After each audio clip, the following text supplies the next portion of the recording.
A limpeza do coração. Muitas pessoas buscam a Deus na expectativa de que Ele resolva todos os seus problemas de uma vez. No fundo, o que elas querem é uma mágica ou algo instantâneo que solucione todas as suas dificuldades. Porém, isso nunca, jamais, em tempo algum, vai acontecer. Deus não trabalha com mágica, porque Ele não é mágico. Deus age em cooperação com o ser humano. Por isso, Ele nos concede a fé. Não devemos cometer o erro de pensar que nossas orações serão atendidas sem que, primeiro, tenhamos disposição para tirar toda a sujeira de dentro do nosso próprio coração. O milagre começa nessa obediência. Sabemos que o coração é o centro da vida e a sede das nossas emoções e dos nossos sentimentos. Ele funciona como um reservatório, onde o ser humano guarda tudo: amor, ódio, paz, desejo de vingança e etc. Veja, mas o que sai da boca procede do coração, centro da vida. E isso contamina o homem, porque do coração, centro da vida, procedem os maus pensamentos, mortes, adultérios, fornicação, furtos, falsos testemunhos e blasfêmias. Mateus capítulo 15, versículo 18 e 19. Imagine agora um depósito de lixo com alimentos estragados. Os moradores desse depósito são toda sorte de insetos, ratos, moscas e baratas. Enquanto houver restos de comida nesse lugar, haverá também esses moradores indesejados. A dedetização do local pode até exterminá-los por algum tempo, porém, mais tarde, uma nova praga ocupará o lugar da praga anterior. Assim tem sido o coração de muitas pessoas. Por causa do vazio da alma, cada vez mais lixo e caprichos egoístas vão se acumulando dentro delas. E quanto mais tentam resolver os problemas da alma sem o Espírito de Deus, mais insatisfeitas e frustradas elas ficam. A alma é insaciável e irremediavelmente perdida nas suas buscas por satisfação e prazer. A única solução é se livrar de toda e qualquer sujeira que atrai ao mal. Assim como um porão fica livre de insetos quando o lixo é removido e eles não têm mais onde se esconder ou como se alimentar, o coração fica livre do mal quando toda a imundície é removida. E essa limpeza tem de ser para valer, portanto, nem mesmo o odor do mundo pode ficar. É preciso que o coração seja perfeitamente limpo, lavado, purificado e cheio da palavra de Deus. Do contrário, ele continuará convidando os insetos deste mundo podre. Ter a casa limpa é dar condições ao Espírito Santo de entrar e trazer a paz, a alegria, a paciência, a fidelidade, o domínio próprio e todas as mais preciosas dádivas de Deus. Bem-aventurados os limpos de coração, porque eles verão a Deus. Mateus capítulo 5, versículo 8.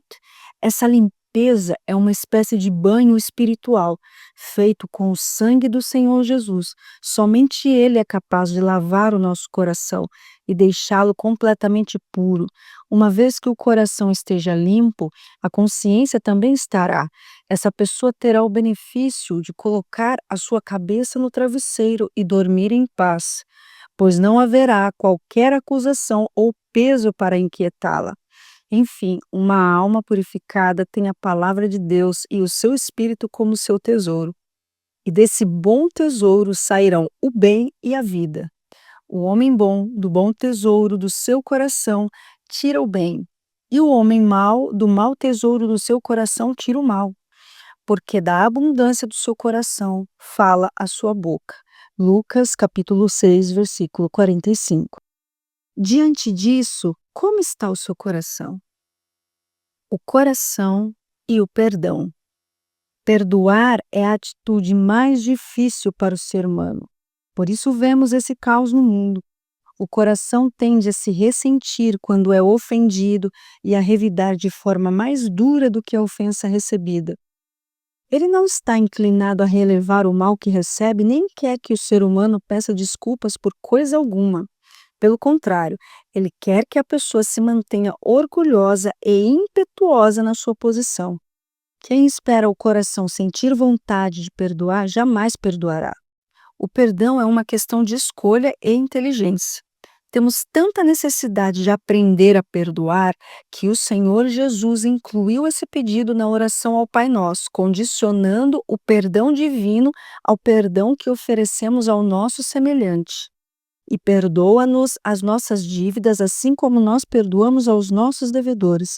Mateus capítulo 6, versículo 12. Portanto, o perdão não depende de o outro reconhecer o seu erro ou não, de ter a iniciativa de pedir perdão ou não. O perdão depende de quem considera o mandamento de Deus e deseja a sua salvação.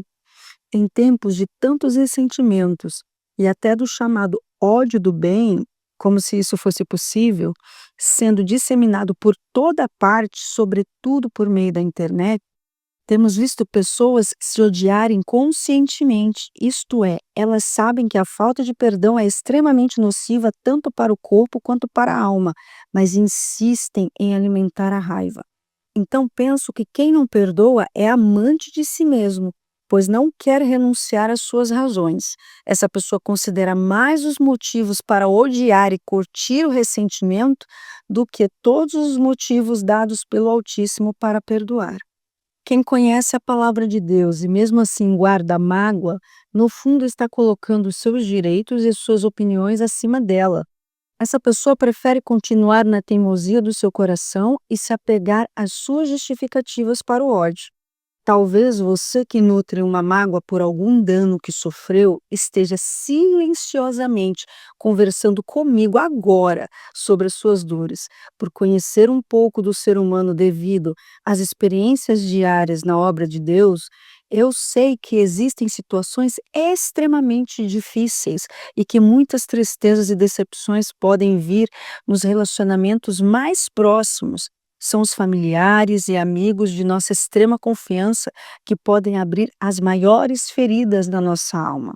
Mas eu pergunto, vale a pena continuar com a alma insuflada de ressentimentos ruins, colocando em risco a própria salvação? Compensa continuar à espera de que o outro reconheça a sua culpa e lhe peça perdão? Repare no texto bíblico a seguir. Concilia-te depressa com o teu adversário, enquanto estás no caminho com ele, para que não aconteça que o adversário te entregue ao juiz e o juiz entregue ao oficial e te lancem na prisão. Mateus capítulo 5, versículo 25. Saiba que o perdão é uma ordem de Jesus e precisa ser cumprida logo. O nosso Senhor diz depressa, e enquanto estás no caminho com ele.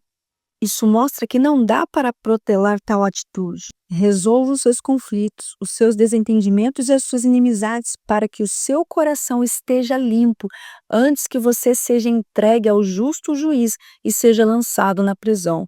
Reveja as suas memórias para que a sua alma não esteja cimentada por maus sentimentos.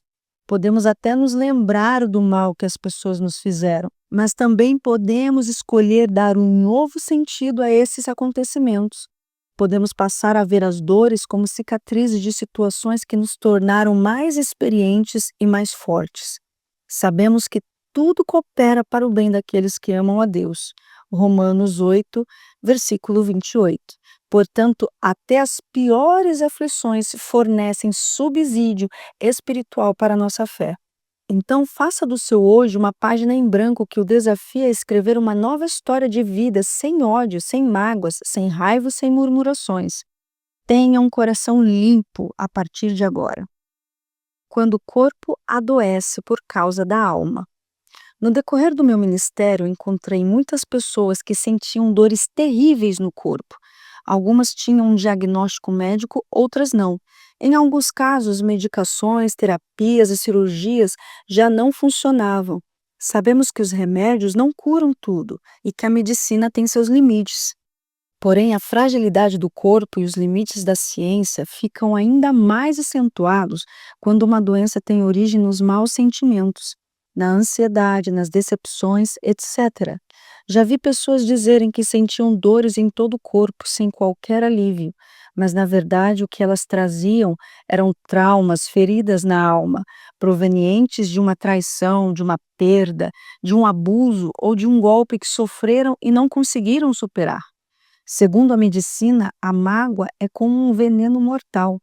Pesquisas médicas apontam que viver carregando ressentimentos causa tanta intranquilidade que a pessoa pode ter o sono, a pressão arterial e o sistema nervoso abalados, resultando numa série de doenças.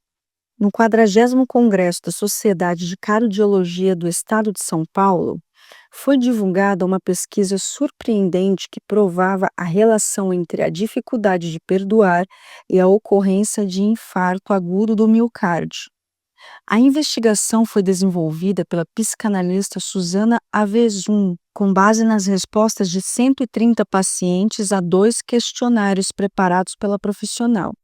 Encontrei mais ocorrência de infarto entre aqueles que têm dificuldade do perdão, disse Susana ao final do seu estudo. Podemos então entender que inúmeras pessoas perdem a saúde prematuramente, ficam incapacitadas para o trabalho e até morrem por carregarem um fardo pesado demais no seu interior.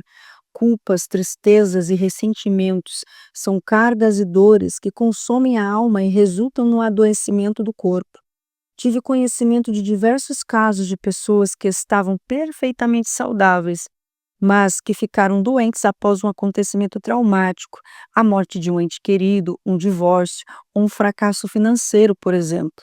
Eu poderia relatar muitos exemplos, mas vou citar o de uma senhora que um dia descobriu que tinha câncer no pulmão. Como membro fiel em uma de nossas igrejas, ela agiu à fé e foi curada, tendo confirmada pela medicina a restauração completa da sua saúde. Ganhou vigor e fazia sua lida diária com disposição e alegria. Assim foi por um bom tempo, até o dia em que o filho a quem ela era mais apegada faleceu subitamente.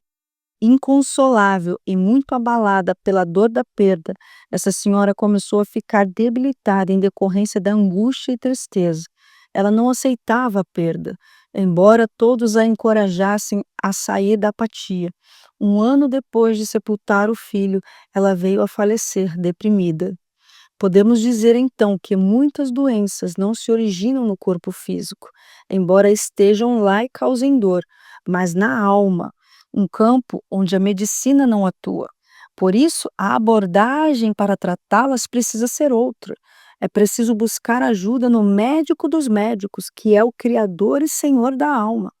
É preciso tomar decisões de fé diariamente, com ou sem vontade, e escolher crer em toda a palavra de Deus. Diante do que temos visto, percebemos que a boa saúde vai além dos fatores genéticos, dos cuidados alimentares e dos exercícios físicos. Muitos se preocupam em tomar sol ou fazer uma suplementação de vitaminas, mas não guardam o coração. Não que essas coisas não sejam importantes, contudo, se a Bíblia diz que devemos guardar o nosso coração, é porque ele é uma fonte de vida num todo. Podemos entender que os que praticam esse conselho divino e zelam por um coração completamente limpo viverão mais e com mais qualidade de vida. Tratar a alma é o maior investimento que uma pessoa pode fazer em prol do seu corpo e da sua saúde. A máxima da mente sã, corpo são, nada mais é do que ter espírito, alma e corpo vivendo em perfeita harmonia. Quando investimos na parte espiritual, o corpo encontra sua realização e o fim para o qual foi criado, ser o templo do Espírito Santo, a morada do Deus vivo. Quando cuidamos da nossa alma, aprendemos a lidar da forma correta com as frustrações, contrariedades, perdas e com aquilo que não podemos mudar. Neste mundo, é certo que sofreremos perdas, seremos traídos, maltratados e desprezados. Não há como fugir dessa realidade. A questão é ter força interior, que só o Espírito Santo pode dar, para vencer cada solapada que a vida nos der. Muitas doenças poderiam ser evitadas se tão somente houvesse por parte de cada um esse olhar sincero para dentro de si, numa correção daquilo que desagrada a Deus. Muitas pessoas temem o AVC, o diabetes, o câncer ou o Alzheimer, mas não têm receio de guardar tristeza, de remoer o passado ou de nutrir a raiva e o desejo de vingança dentro de si. Elas cometem a maior de todas as violências contra si mesmas. São como suicidas, sem se darem conta disso. Sendo assim, reflita: será que esse grito de dor no seu corpo não pode ser um alerta de que algo não vai bem na sua alma? Ou que você não tem agido a fé correta diante dos problemas? Quer ter uma vida abundante, ou seja, uma qualidade de vida maravilhosa? Então perdoe aqueles que falharam com você. Coloque os seus fardos, as suas dores aos pés do Senhor Jesus e viva sem ansiedade ou murmuração, pois Ele não falha em cuidar dos seus. Confie que todas as promessas de Deus são verdadeiras e se cumprem na vida dos que creem. Simples assim. A pessoa que pratica a palavra passa pelos desertos da vida sem desespero, agonia e sem preocupação com o amanhã. Ela vive a vida e dorme o sono dos justos. Tem algo melhor?